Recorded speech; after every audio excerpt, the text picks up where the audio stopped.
Hi, welcome to Healthcare Redefined, advocating for aging adults and their families. This is episode 3. This is Pam with Your Nurse Advocate Consulting. Today's episode, Medicare Ready, Getting Ready for Medicare Annual Enrollment. We'll walk you through how to prepare, what to review, and the key things you need to know before making decisions about your coverage. So let's make Medicare season less stressful together. Welcome, everybody. This is Pam from Your Nurse Advocate Consulting. We are having a special Tuesday tips that we're recording beginning of the week here, and we are so super excited.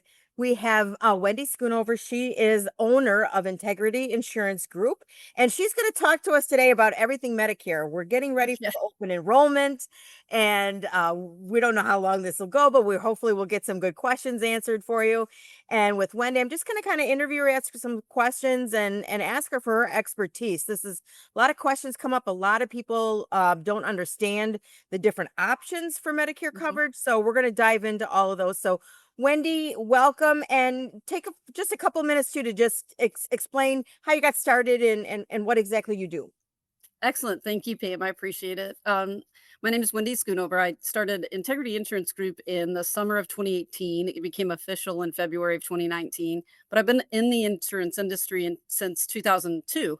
And I was on the claim side before and hated it, to be honest with you, and got recruited into the production side of things and started my own agency just really to have a sense of a little bit more of an advocacy and educational approach to the clientele and give agents an opportunity to have some place that's I don't know, supportive and fun to work in and be productive so we can help people. Awesome. So let's go ahead. We are in the very beginning process of planning for open enrollment. So when you Right. start, first of all, tell us what those dates are and what is open enrollment. So there's actually open enrollment is actually in the spring. So this is where things get real dicey and real fun and real confusing with regard to Medicare. So what we're approaching currently is called the annual enrollment period or annual Okay. election period. It's from October 15th through December 7th. You can actually meet with a broker and talk about plans for 2026 as early as October 1, but enrollments can't happen until October 15th. And whatever plan you choose would take effect January 1. Okay. Perfect. Thanks for clarifying Yeah, that. it's a So lot. then, Yeah, so that's then okay. what is the spring open enroll? What is that? What does that mean? So, it's ridiculous. So, during the annual enrollment period, you Okay. can make, let's say you're on a Medicare Advantage plan, you can make as many changes to your Medicare Advantage plan or to your standalone drug plan as you want to. Whatever the last change you make is, that's the one that will take effect January 1. Okay.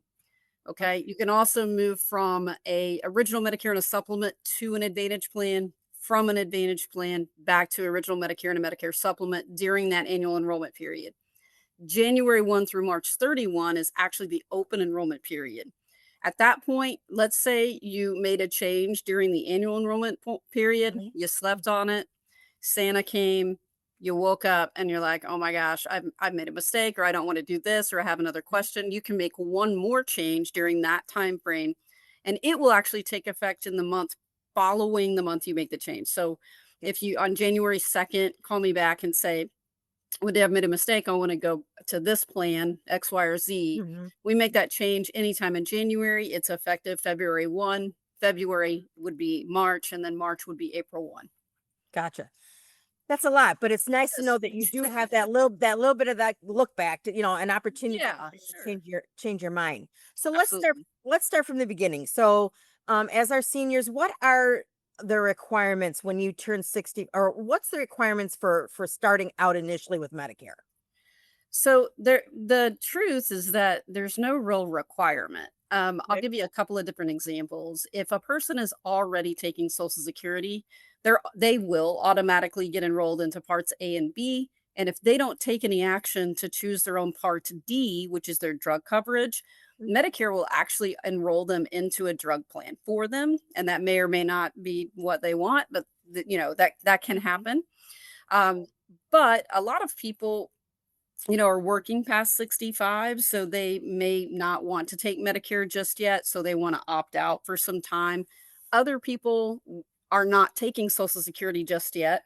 because they're postponing it because they get more money later, right? Yep. And Yep. so, but they still want to take Medicare, in which case you actually do have to take the initiative to enroll into Medicare under that circumstance, which you can do online at socialsecurity.gov or ssa.gov. You can do over the phone. May the Lord be with you if you call Social Security and do it that way. Yep. And you can also make an appointment with the Social Security office near them and enroll that way.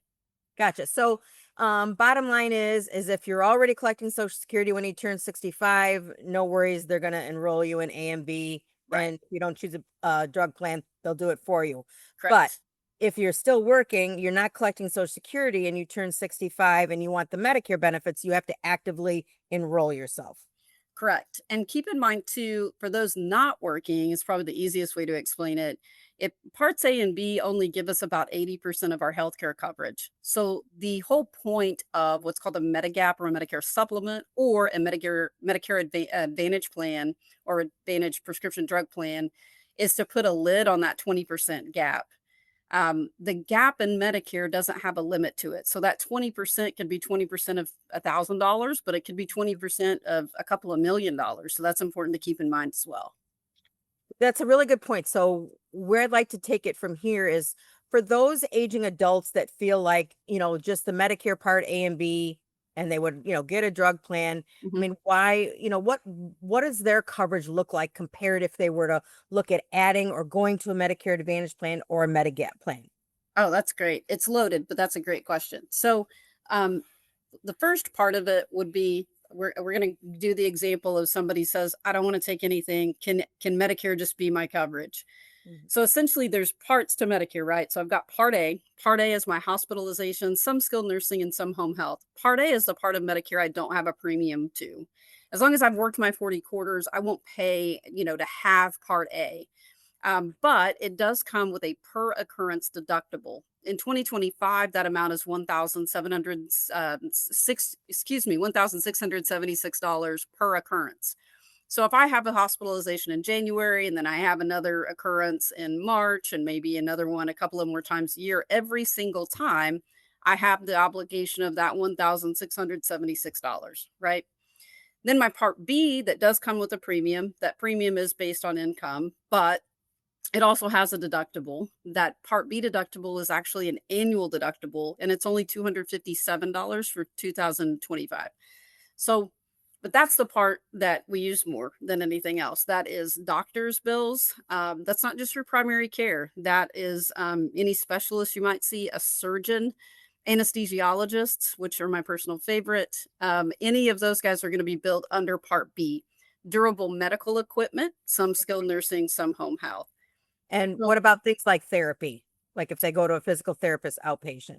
that's gonna be a Part B as well. Okay. So it's outpatient services. It would Okay. also fall under Part B. Thank you for that, because I did leave that one out. So, and that part of Medicare has the 20% gap, and there's no limit to it, right? So I have the freedom of going wherever Medicare is accepted, but my co-insurance is 20% of all of that, of Part B. And there's no max on the Part A per occurrence deductible either. So then I get my Part D coverage. That part, is kind of negligible. That's going to take care of itself. But the bigger risk is in your Part A and B gap of that 20%. So you can, but you're just going to get a lot of medical bills if you get really sick, and every single time you go to the doctor, you'll get nickel and dimed. And there's just no limit. There's not like a max out of pocket that you would reach to where Medicare would say, okay, thanks. It Mhm. doesn't matter. And it doesn't start over. It doesn't like reset every year or anything like that. It just keeps going. Gotcha. Thanks for that. So, what before we move on, what is included now? People talk about your annual Medicare exam. What does that mean? What do they pay for that? Annual medic like the wellness exam is Yes. what you're talking Yes. about? Yes. Um, well, the client shouldn't pay for that. The client, if you've got a supplement or a Medicare Advantage prescription drug plan, those plans actually get paid for you to do it. You shouldn't be paying for that. Right. But if you have the straight Medicare, just A and B, Oh, then you wouldn't I mean, you could just say, I'm not going to do that. Why would you do that? okay. right? Okay, gotcha. Yeah. I So mean, you would that's have to pay 20% of that visit if you okay. chose to do it. But if I'm a person who's winging it, I'm Mhm. probably not going to go to the doctor unless it is an emergency or I feel Mhm. like it is absolutely necessary. So I don't know that I would do that under those circumstances. I guess it'd be up Okay, to the person. gotcha. So let's move into so we've got a couple of other choices. If we want more coverage than just straight Medicare, Mhm. we have the Medicare Advantage plans and we have the Medigap plan. So let's start with the which one would you which makes more sense to start with? So for me personally, Yes. I mean, this is going to be a controversial answer, but I would, if it were me and I was going on Medicare today, Mhm. I would choose probably an HMO, Medicare Advantage prescription drug plan. And the reason that I would choose that is because I'm going to get the same coverage that I get with A and B, that they're required to do that. Mhm. The hangups with Medicare Advantage plan that a lot of people have are prior authorizations, but as we discussed prior to launching this recording, prior authorizations are coming to original Medicare. They exist already. They are likely going to increase in the very near future. So now I'm dealing with a relatively similar set of circumstances with regard to my treatment. An HMO, a lot of people like freak out about HMOs, but all an HMO is it says, hey, you got to play in our sandbox in order for you to get coverage. Mhm. If it is elective, if it's primary care, if it's a hospital stay, if it's an emergency, I'm covered worldwide, even better than original Medicare, believe it or not, if I'm on an Advantage plan. Mhm. So, but an HMO specifically is going to have lower copays and much lower max out of pockets for me to meet. So, if it were me and I found a max out of pocket, let's say that was $3,900 a year, Mhm. and I'm relatively healthy, I'm probably not going to want to pay a premium to an insurance company when I don't know that I'm necessarily going to use that. But I'm also not sick. I'm also not somebody that takes a lot of medications. I'm also not somebody who, so I think that's a very personal decision. But in some cases, even if I had a tier 3, 4, or 5 medication, an Advantage plan might cover that better than a standalone drug plan would. So to me, it comes down to a financial decision. Some of it is preference, right? Like some of it is like I'm willing to pay. Some people tell me that, like, I don't care that it's a high a premium. I don't care that my copays are higher on my standalone drug plan. I just want the comfort of being able to go wherever I want. Okay, Mhm. then that's total. I totally get that. But to me, all insurances is a transfer of risk. And I want to transfer as much risk to the insurance company as I can without having to pay a premium in order to get that if I can help it. Great, great way to explain that. That was excellent. Thank you. So, before I get into comparing both of them, could you just tell us a little bit about what the Medigap is and why there's a difference, such a difference in cost, and like, Sure. or what people might recognize as a supplement plan? Sure. And sometimes people get them confused. Many people will Okay. tell me they're on a supplement and they're not. A true Okay. supplement is called a Medigap or a Medicare supplement plan, and they are letter plans. So the parts of Medicare are all letters, and the plans with Medicare supplements are all letters just to keep us on our toes, right? And so the cost for a Medicare supplement depends on what letter plan you choose for one. So Plan G is the most comprehensive one available on the market today, but it's also going to depend on my gender and whether or not I use tobacco. And some companies will actually charge me a little bit more depending upon my list of medications, even though the first time I get on one, I'm in my open enrollment period and they can't deny me. They can still look at my list of medications and think, I'm a little bit of a higher risk than the average person. So I'm going to charge this person a little bit more premium. So it varies. And then it varies also, excuse me, from company to company. So the, they're easy to understand because a plan G is a plan G is a plan G, whether it's at Mutual of Omaha, Aetna, Cigna, Humana, or whomever, because they're federally standardized. Excuse me, but the premiums will vary vastly from company to company. And then again, who's applying?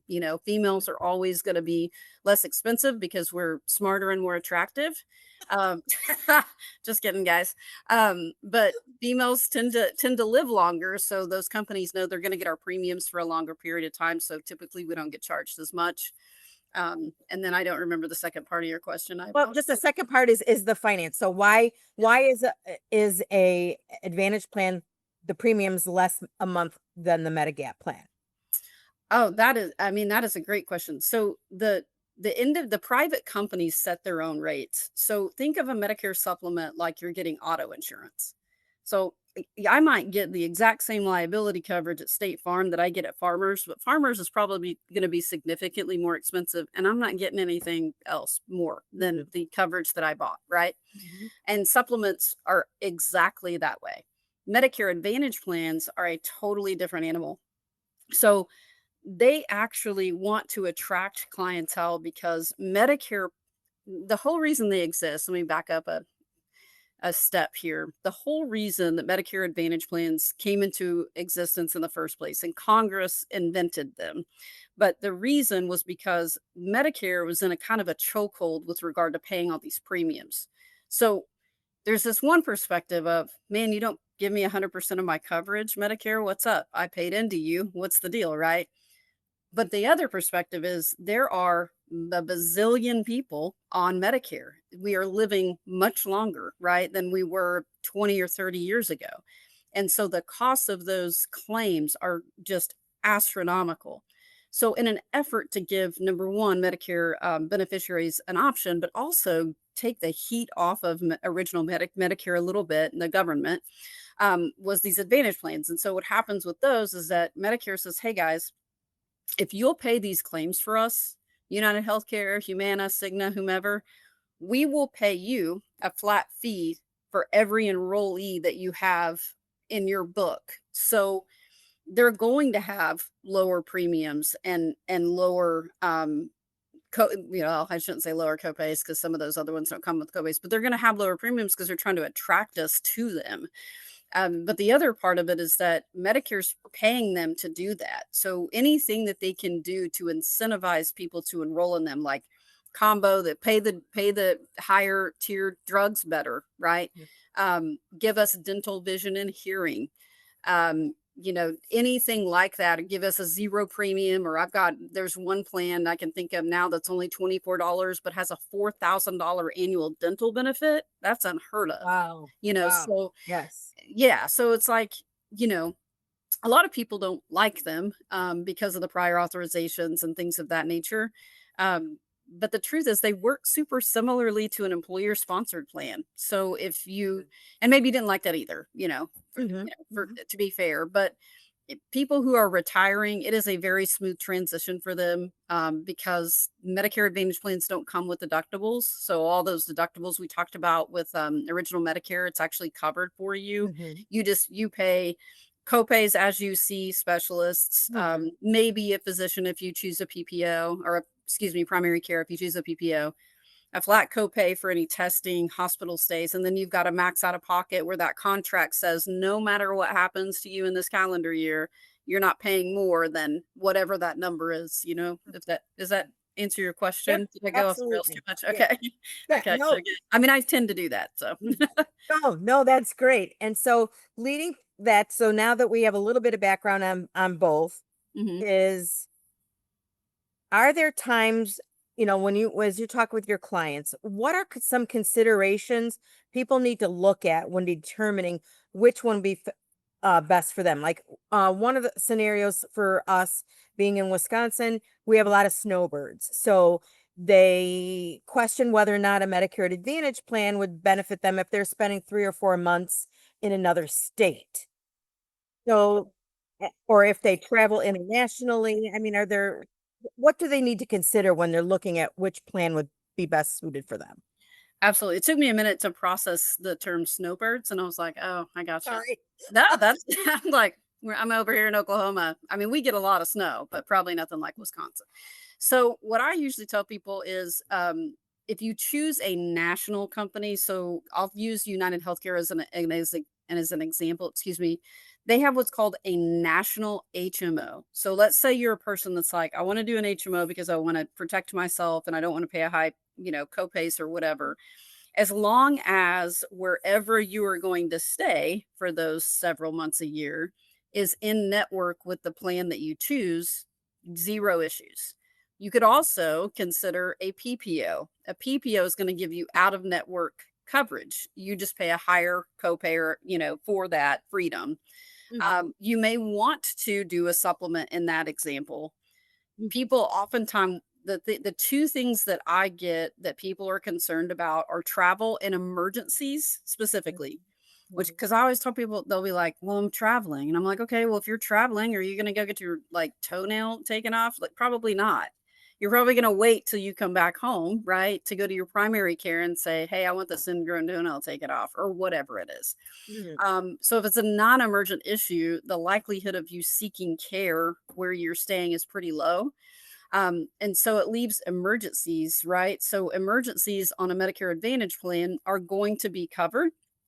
And internationally, I believe they're covered at 80%. I'll need to fact check that, but I believe they're covered at 80%. 80, no, Medicare supplements cover you at 80%. But I think, yeah, Medicare Advantage plans is worldwide emergency room coverage or emergency coverage. So there's that. I mean, I stay pretty neutral, you know what I mean? Like, my job, in my opinion, isn't necessarily to encourage one or the other. I can tell you what I would do in similar circumstances, but I'm not gonna say, "You should do this," or "You should do that," because at the end of the day, what you really want from any kind of insurance is peace of mind, you know? So if it gives a person better, sleep at night because they chose a Medicare supplement and they're paying a little bit more for it than maybe they might like, then by all means, do that. I wouldn't discourage that at all. So as we approach this enrollment period, Annual. annual Hey, enrollment period. that's funny. So as we're approaching that, what would you recommend, Wendy, people do to get prepared? Is there things that they should do before they meet with their advisor, or if they say they want to come and meet with you, what do you tell clients or prospective clients? How do you get prepared to make those choices? Sure. I think that there's two things. One, we have to have what's called a scope of appointment. A scope of appointment is a required document from the Center for Medicare and Medicaid Services, and we have to have it. It's a newer rule. We have to have it 48 hours before meeting with you. Now, if you called me and said, by God, or if we didn't have time for the 48 hours or something, that's a little bit different, but you got to have that. The other thing is things change. In the last 12 months, if your doctors of you want to get an updated list of your physicians and an updated list of your medications. One thing that happens pretty frequently is that we make decisions one fall based on that year and what medications we're taking, and then suddenly these doctors are like, "Oh no, you need to take this and this." And it could make a big difference in what individual drug plan you may choose, or Medicare Advantage plan. And keep in mind, on the supplemental side, a lot of people want to skip the annual enrollment period. They're like, "Well, I'm just fine. I can change this anytime I want. So why would I come in?"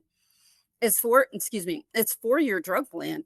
Um, Medicare is making some additional adjustments for 2026. They haven't come out, and confirmed, what those changes are with regard to deductibles on the Part D specifically. But when anytime Medicare makes changes, so this most recent year, our Part D deductible went up, and so did some of the premiums, right? Or the individual companies will say, okay, well, we're not going to pay quite as much on this or that, So there's just a ton of things to consider. So I always say, like, if you can book an appointment early, if because if you're working with somebody who's been doing this longer than a couple of months, they're probably going to get pretty busy pretty quickly because a lot of people wait to the last minute. So book early and then get your scope of appointment on file so you don't have to worry about that. And then bring in, or if you can call beforehand, give your broker a week or so to call in and say, "Here's my new list of medications." Then that would be an ideal circumstance. We want to make recommendations or show you what your options are based on real life information. um, One of the things that drives me nuts at this time of year is that we all get those spam calls all year long, but this time of year, they are on turbo. And those guys don't care what medications you're taking, who your new specialist is that you just got referred to. They're just going to throw people into a plan because they want the commission for it.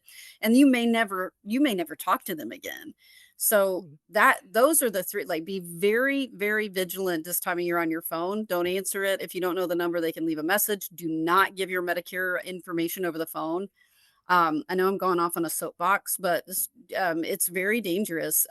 They have AI auto dialers now that will call these folks and they'll say, "Hey, is this PM? Well, hey, PM, are you on Medicare A and B?" And they sound real. And you might say, "Well, yes, because you are." And this person might say, "Oh, well, you might qualify for extra grocery money." Mhm. Well, that sounds fantastic. I want more grocery money, you know what I mean? So, okay. And before you know it, you're talking to an agent who's switching a plan and you may or may not even know that's what they're doing. So be very scope of appointment, updated doctors list, specialists included, updated medication lists, and by God, don't give your Medicare card information over the phone. Awesome. Great advice. And the phone calls, yes, Oh my God. it's I know. terrible. I've answered a few for fun for my Uh, clients. Yeah. It gets pretty fun because I know what to ask them, and I get hung up on a lot because they are like, "Wait a second, this lady so knows that what I'm talking about a little so bit." I've got 3 I written down as we were talking, just 3 last questions, and the first one Okay. I'll ask has to kinda do with those spam calls or whatever we wanna call them around this time of year, but I know and even on the TV. So what should people know when they're constantly being inundated with $0, 0 premium? What do we need to share with our viewers on that? That is all. If somebody's telling you that something has a 0 premium option, or if Joe Namath or Jimmy Carter or whatever his name is from, Dynamite, whatever his name, I forgot Oh, his name. Jimmy Walker. Yes. Walker. I said Jimmy Carter. That's a different vibe. But, they are all advertising Advantage plans, 1,000%. And so and I don't personally think their Advantage plans are bad. They get a bad reputation for a number of reasons, but if it's a 0 premium, if there's an over the counter benefit, it is an Advantage plan. Those things are not an option with a Medicare supplement. Alright, so on those 0 when they advertise that, so when they're advertising 0 premiums, is that tied to income at all? No, it's actually not. As a matter of Okay. fact, there are a ton of Medicare Advantage prescription drug plans that are available to folks with 0 premium. There are special Medicare Advantage plans for folks who qualify for low income subsidy and Medicaid, but that is a total separate deal. So that would be like that and we're not gonna get into it, but that would be like the dual plan? Dual complete. Yes, ma'am. Okay. Uh-huh. Okay. Alright, so for people out there that are listening, just because you might not think you wouldn't qualify financially for a 0 payment, that doesn't mean that you might not. I mean, you could, correct? With You the will. advantage I mean, it's just another option. So, gotcha. I mean, I can't think of most of my Advantage Plan clients have either a 0 premium or they've got that $24 one that, Mhm, mhm, mhm, it's fantastic because of the dental coverage. It's not a matter of, you don't have to qualify for it. It's just mhm, a matter of like mhm. when I meet with somebody for the first time, whether they're new to Medicare or if they're well, usually if they're new to Medicare or during this time of year, especially, I will put side by side. Here's what it would look like if you did a Medicare supplement like you're doing now in an individual drug plan with your specific information. And Mhm. here's what it would look like on a 0 premium Medicare Advantage plan, maybe Gotcha, a $19 one. And so gotcha. if you're working with somebody that works on both sides of those options, they should be able to share with you what all of your best options would be so that you can make an informed decision. Perfect. Perfect. All right. My next question was is we were talking about drugs. So could you explain a little bit? And I believe that it's going to go into 2026. What is that $2,000 cap on medications? It's going up a little bit. It's actually a result of the Inflation Reduction Act that the Biden administration put into law. So prior to 2025, there was no cap on your medication out of pocket. That is the reason that that donut hole, if you remember, used to exist. So people that were on expensive medications, like they might meet their deductible in January and then pay copays, and then they have to pay a percentage for a few months, and then it went back down, which is an obnoxiously complicated scheme anyway. But what that law did is it said, "Hey, we're going to get rid of the donut hole because that's bananas, and then we're going to put a cap on your max out of pocket for the year."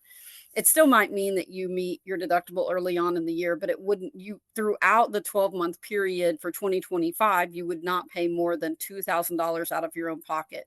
Not that that's not a significant amount of money, but there was no cap prior to that. I think next year it's going up a tiny bit. I haven't gotten confirmation on what I don't know that they've officially released that, but not astronomically so. Okay, awesome. And then for some insurance plans, is it true that you can take that 2,000 and spread it out over the year and make monthly payments on that if your medications will go over that 2,000? So yes and no. So what it actually is that what a lot of my clients will do is they'll pick a Part D plan that's a little bit of a higher premium, but that's what they're doing. They're working out their deductible and they're spreading it out over 12 months. Mm. There are actually what are called zero premium prescription drug plans also. If you're on one of those plans and you have expensive medications, Monjoro comes to mind, Eliquis comes to mind, you are going to meet your deductible early in that year and you're going to max that out, and you don't have any leeway really under those circumstances to spread it out.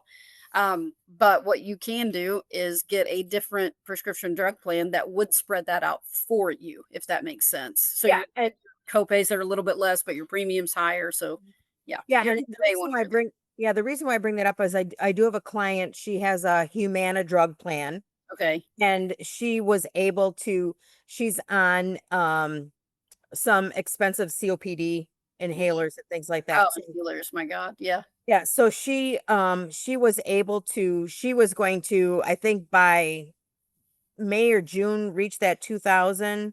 Wow. And so they did allow her. Now she's just paying monthly. So they stopped billing her per, Yeah, prescription. We should get them picked up, and she just gets a bill in the mail every month now for that's her great. to And provide. that might be something that because your max out of pocket or your copay. So that might I wonder if that was something that the pharmacy worked out with her maybe, or and maybe Humana. No, this was Humana because I Was worked on it it? with her. Oh, Yep. that's Yeah. awesome. Yeah. Yeah, that's fantastic. I mean, I usually just show them, like this based on your meds, like this is what this is going to look like, and a lot of pet folks will opt into the higher premium because then they're not paying so much out of pocket. And then it, Mhm. like I said, spreads it Gotcha. out. Kind of Yeah. evens it out. Right. Right.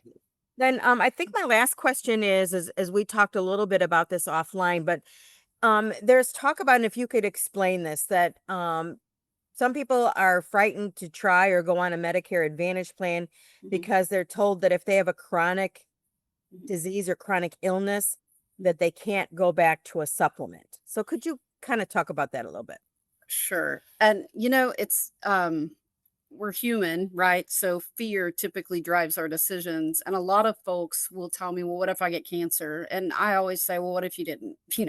I mean, it's a valid question, but uh there's 2 parts to it. So, if let's say you choose a Medicare Advantage plan and nothing happens, 3, 5, 6 years in, and then you get a diagnosis, it would be difficult to prove medical underwriting to go back to a Medicare supplement in full transparency.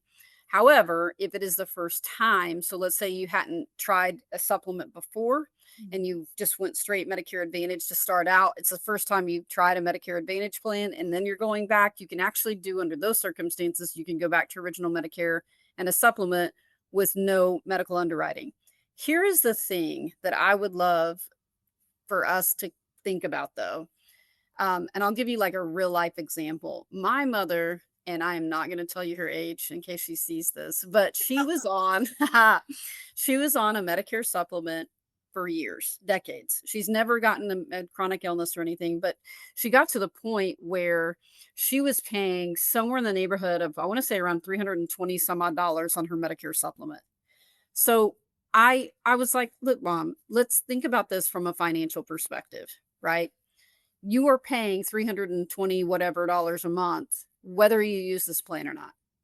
I found her a Medicare Advantage prescription drug plan with a max out of pocket of $3,900 a year. Mhm. So when we think about like, I'm not saying choose the Medicare Advantage plan and wing it altogether. I'm saying you've got to have some perspective. Mhm. Those Medicare supplements might start out at $100 a month. But if you continue to renew, especially with the same company, and it's all based on our age, it's just going to get more and more and more and more expensive. And at some point, it's like, okay, am I going to just continue to pay this insurance company however much, three or $4,000 a year, versus I guess what I'm getting at is, under the circumstance of getting a chronic illness like cancer, a horrible diagnosis like that, we're gonna pay one way or the other.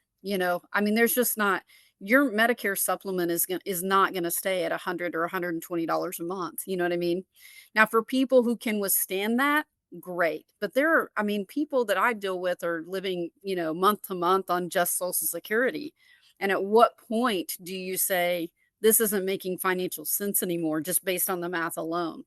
Mhm. So I think that that's important to consider. The other thing is too, if you choose a zero premium plan, um, and you would have been paying $120 a month for your supplement, the financially frugal idea would be, and I'm not saying I would be able to do this, but would be to put that 120 bucks back, save it, right? So that if you needed a copay or you needed to max it out, you would have that. But it's just the unfortunate thing is that there's no one decision that we can make that is going to always be 100% perfect. And the longer we live, the higher the likelihood is that we're going to get something down the road. And it just really comes down to affordability for one thing, preference for another. And then the other part of it is just like, I mean, what really are we trying to do? You know what I mean? Like, at some point, something's got to give financially, I guess, is what I'm kind of getting at in a roundabout way. So Mhm. it was a lot, Gotcha. probably. I go off on soapboxes of this stuff, man. No, it's Yep, all great information, and I think the more people hear and, that they need to understand, it's yep. like anything else. I'm a nurse. If you were to grab your chest and fall on the ground, I know exactly what to do, but Right, I'm not a financial planner. I'm not an insurance advisor. right. So Yeah, that's a different animal for me. So in right. wrapping up, Wendy, is there anything that I didn't ask you that you feel is important to share about this annual enrollment period? That's funny. I don't necessarily know about that specifically, but I do have kind of a final thought to share. Okay, sure. Um, so this is kind of two layered. Number one, a lot of people have seen things that I've shared on social media, and they'll say things like, "Well, you're just selling this." I'm like, well, somebody sold you your house for one thing, but the other part of that is like, I'm not really ever in a position where I feel like I'm trying to sell one thing or another, advantage plan, drug plan, supplement. My job, in my opinion, is to share information based on your circumstances and guide you through how they work, what they will cost, what your financial responsibility is. The decision is up to my client. I do think that Medicare Advantage plans, because of these robo dialers and because of other agents set up in Walmart, that's the other thing to be wary of, or just different vendor fairs that you go to. A lot of people get into this business because they want to make money, not necessarily because they want to care for people. I Mhm. think there's a big distinction between being a salesperson who is an agent versus a broker who is an advocate. And I Mhm. think finding somebody that you kind of get that feeling from is super important, so that that person isn't saying, "Hey, you should do this because they make more money." Although that is a point of contention with Medicare Advantage plans a lot of times. People will be like, "Well, you make more commission off of it." And the truth is, that's actually very subjective. We get a percentage of the um, first year's premium on the Medicare supplement side, and then we get a flat amount from the company we do an enrollment to for the Medicare Advantage plan side and the drug plan side, because those are managed through Medicare, right? So I think we got to get out of that mindset of being afraid of them because you think, oh, this agent's just trying to make a dollar. I don't miss any meals. I could stand up and show you that, but I'm not like that. And I think there are some very, very good advocate driven brokers in this industry. It's just a matter of knowing who they are, and don't do business through those telemarketer phone jobs. They're not there for you. They are there to put money in their pockets. So just food for thought on that.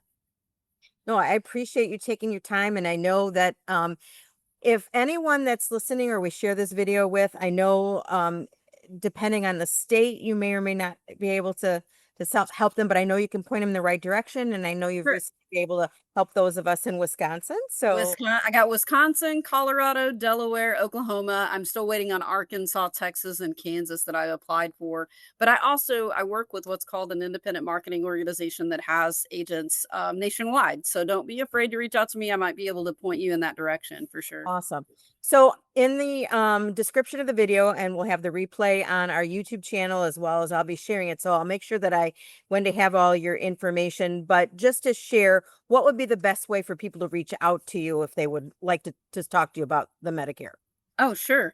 The office line is 918-600-2133. I do have an admin assistant who helps me answer the phone. And then it also has a way for you to leave a voicemail in case I'm doing a Zoom interview or if I'm on, just with a client. We also have a website. It's IIG, which stands for Integrity Insurance Group. It's IIG Tulsa, because that's where we're located.com. There's a contact form you can fill out there. You can also follow me on TikTok. My handle is WENNIN Tulsa. So it's WENINTULSA. So if you're on TikTok, you can follow me there. I just share factual information about Medicare, Medicaid, Social Security, and annuities and life insurance. Awesome. Well, Wendy, thank you so much. This is, we try and help, our clients as much as possible. We know this is a big deal at this time of year, but we wanted to hear from the expert and get some expert insights on all of these things. And Well, I appreciate you having me on. This is like, I feel I don't know, maybe it'll go viral and you and I will be on Good Morning America. We don't know. yeah, this has been great because I think, with being an advocate and you advocating for what you Oh, do, sure. Yeah. important that we share with everyone that there are people out there that really care Right. about making sure that you have the education that you need to make an informed decision. And that's what sounds like we're both all about. So, with Yes. that being said, we're going to go ahead and wrap this up. I'll have all the information again for Wendy. Reach out and we will talk to everybody soon. And another Tuesday Tips. Take care now. Thank Bye. you so much. Thanks, Pam. Alrighty. Bye bye.